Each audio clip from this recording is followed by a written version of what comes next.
If you're a big believer in telling people that you love them, whether or not it's Valentine's Day, this video is for you. Hi everyone, I'm Rebecca Keppel. In today's video, I'll be sharing some of Waffle Flower's latest release, and the theme is Love Always. The thing I love about Valentine's Day collections in general is that as long as the sentiment doesn't say Valentine's Day, you can generally use it throughout the year for lots of different cards. This collection provides exactly that, a way to say I love you all year long. So let's take a look at the stamps, dies, and stencils that I'll be working with today. First up, we have the Oversized Love print. So you get Love and Love You, both have the shadow dies.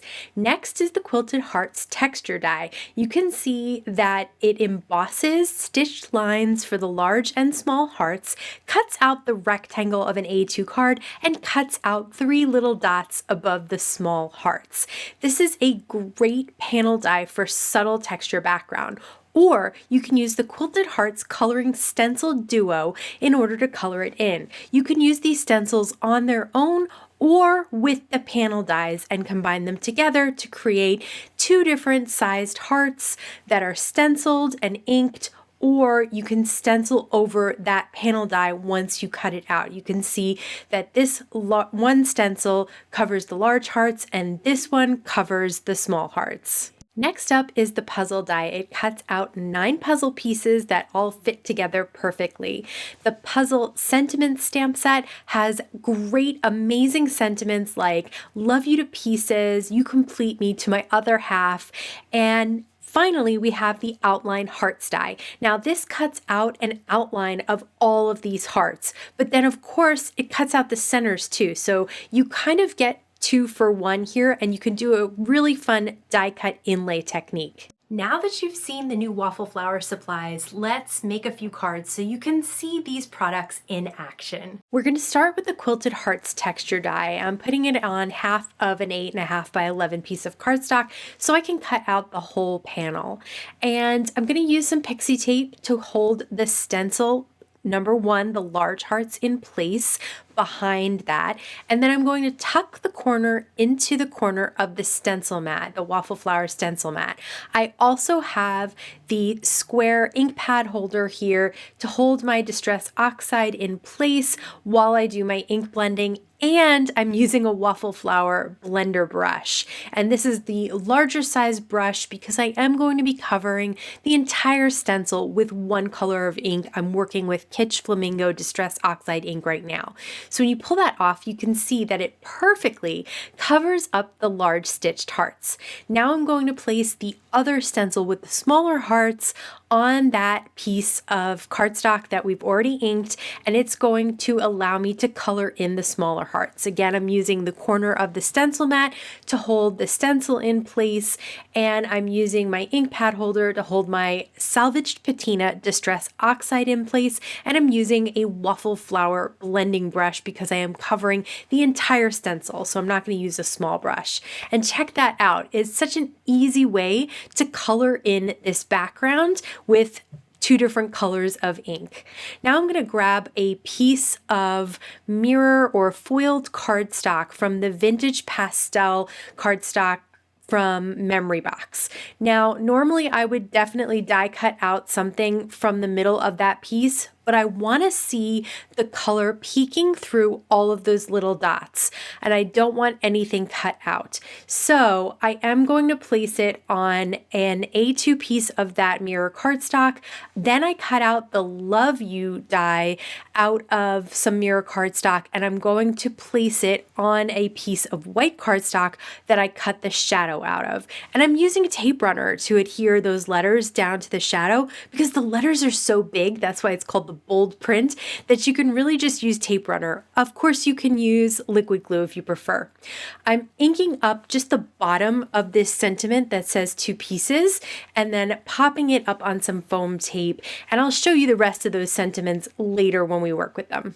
For the next card, I'm going to use JJ's Rainbows pattern paper. This is one of my favorite pattern paper pads ever because it is filled with rainbows. So I'm going to cut the puzzle out of some pattern paper. I'm going to prime this stamp with my priming tool, and that's just going to get it ready to stamp right away out of the gate. So I just rub the priming tool along that, and then it stamps perfectly from the beginning.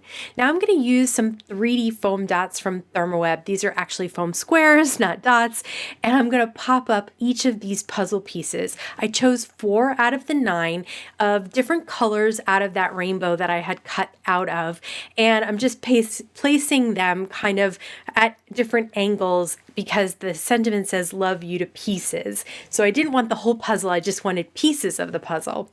For this puzzle card, I did cut out the entire puzzle out of white cardstock.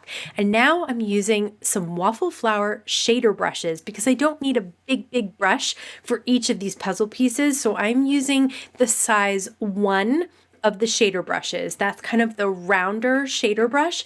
And I'm just going to color each piece a different color. Now you could cut these all out of colorful cardstock.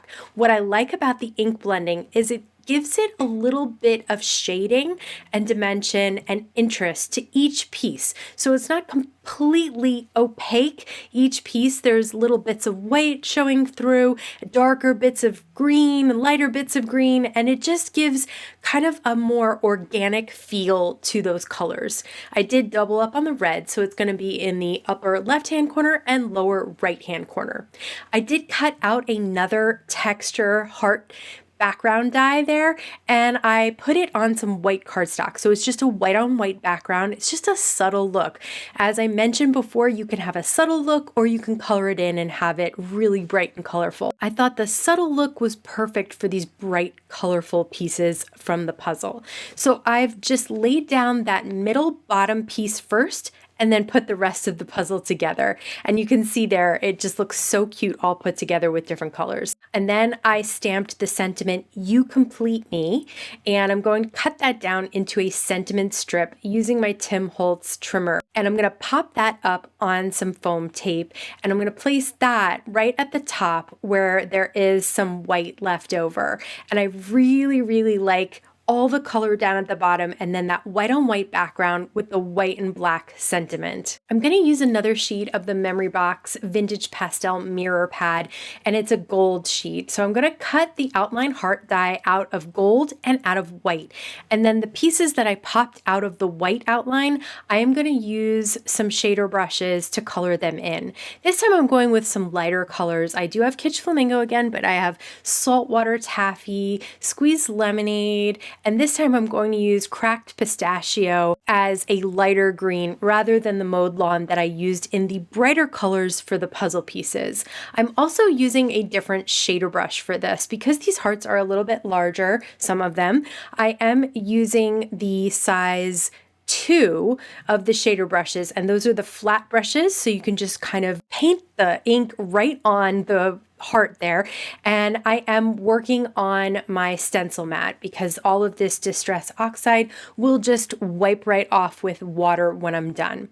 I'm going to use a little bit of tape runner. I know I probably should have used some liquid glue for this, but since I'm going to pop things in the center here, I thought it was okay if some of the tape runner ran into the middle of those hearts. Now I'm going to kind of color in the hearts with a little bit of liquid glue in each one. And then all I have to do is pop these colors back into the outlines like puzzle pieces. So a really simple die cut inlay technique. Just make sure you figure out which colors you want for which hearts and where they're going to go in your outline. So I ended up with a bit of a rainbow and then starting with pink and then ending with pink. I slightly offset that outline. So I did trim a little bit off the right hand side and off the bottom to kind of straighten it out. And then I'm using a tape runner around the die cut piece. I love this tape runner because the head actually swivels, makes it easy to go around the curves. And I'm just going to adhere that panel down to that gold background. And then I'm going to stamp "You and Me Always Forever." That is from that puzzle sentiment as well. Tons of great sentiments in that stamp set that work with lots of different cards. For this next card, I am going to use those stencils that you can use on the texture background die, but I'm just going to use them on some cardstock. This time I'm working on a horizontal cardstock rather than a vertical cardstock, so I have it lined up all the way to the left of my horizontal piece of cardstock. And once I get all of these hearts colored in with some dried marigold, again I'm using the larger blending brush since I'm covering the whole stencil, I'm just going to move it over and I'm going to put those half hearts connected to the half hearts that I did at the end of that stencil. So this is a way to get this more A2 vertical stencil to work for me horizontally. I'm gonna actually use the same size hearts. Instead of those larger hearts, I'm going to stay with the smaller ones, and I'm just going to offset them a little bit so that I can make another color of smaller hearts. This time I'm using Kitsch Flamingo, and I'm not doing such a heavy hand with it. I'm trying to go a little bit lighter, but of course I get one or two that are a little bit too dark, so then I have to go a little bit darker on the other ones as well.